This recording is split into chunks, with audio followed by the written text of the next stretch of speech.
Welcome back, everyone. Today we're discussing how to angle the legs of your Freedom Stand. We've gotten a lot of questions lately from people who are understandably confused about what angle is ideal to set their Freedom Stand.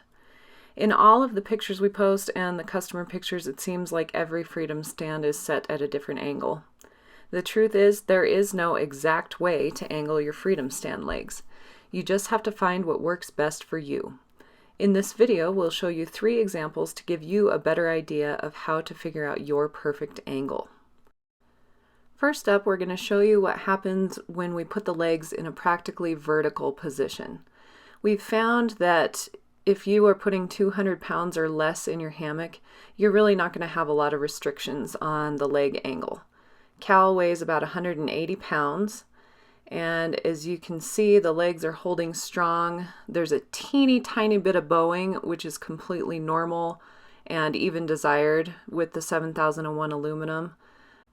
We like that flexibility because it means the hang isn't going to be rigid, it's going to be a lot more comfortable, and that looks like a really good hang to us. Now Cal is going to scoot over and make room for his son Tanner. Tanner weighs 140 pounds. So their combined weight would be 320 pounds. Tanner's sitting real slowly.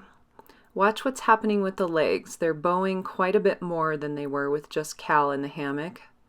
Tanner's slowly putting his full weight in. So that's 320 pounds. It's still holding pretty firm, but that bend in the legs is a little more than we'd like to see because you have to factor in that you're going to be moving around in the hammock. You're never just going to sit in your hammock and sit like a statue. So we want to give you more room and flexibility to be able to move around in your hammock and know that the legs aren't going to break. Now for the second example, they've brought those feet of the Freedom Stand in towards the hammock a few inches, which makes the Freedom Stand sit more diagonal. So Cal's putting in 180 pounds. Those legs look good, still holding firm. Add Tanner for 320 pounds. That looks a lot better than it did before. You can see they both have their feet completely off the ground. There's significantly less bowing.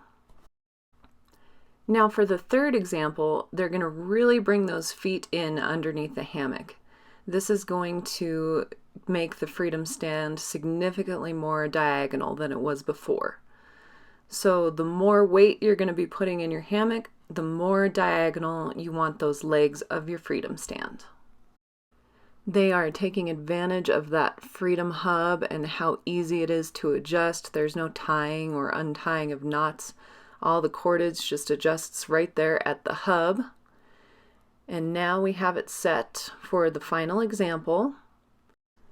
And they are, of course, making sure all the legs are squared up with each other.